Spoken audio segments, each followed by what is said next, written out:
გორბის საზოგადოებრივი აზრის კვლევის შედეგებს ქართულ ოცნებაში ეხმიანებიან. პარლამენტის თავმჯდომარე სოციალურ ქსელში წერს, რომ ქართული ოცნების მხარდაჭერა საპარლამენტო არჩევნების შემდეგ კიდევ უფრო გაიზარდა.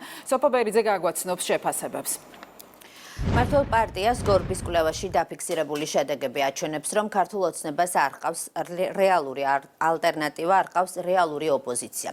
კვლევის შედეგები ხელისუფლებისთვის იმის დასტურია, რომ საქართველოს მოსახლეობას უნდა მშვიდობა, განვითარება, ქვეყნის გამთლიანება და ეროვნული ინტერესებით მოქმედება.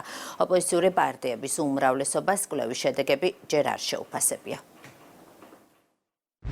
ქართული ოცნების მხარდაჭერა საპარლამენტო არჩევნების ისტორიული შედეგის შემდეგ კიდევ უფრო გაიზარდა. ამ მომრჩევლების 63%-ს აქვს ნდობა არჩევნების მიმართ. 56.2% კი მხარს ქართულ ოცნებას უჭერს. ეს არის ქართველი ხალხის პასუხი მათთვის, ვინც ქვეყნის სამსახურს, უცხოს მონობას, ეროვნულ ინტერესს, სხვისი დროშის ფრიალს, სიყვარულს, ზისხს და ძალადობას ამჯობინებს.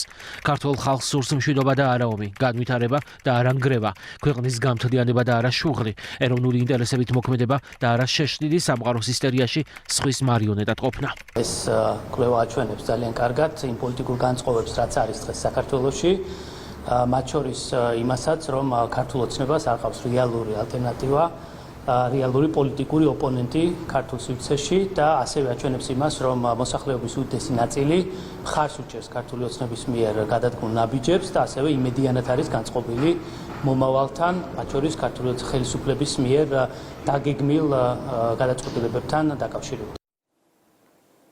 ტელეკომპანია იმედის დაკვეთით, გორბიმ საზოგადოებრივი აზრის კვლევა თბილისსა და რეგიონებში პირდაპირ ინტერვიუს მეთოდის გამოყენებით ჩაატარა. საველე სამუშაოები 2025 წლის 22 ივნისიდან 5 ივლისის ჩათვლით შესრულდა.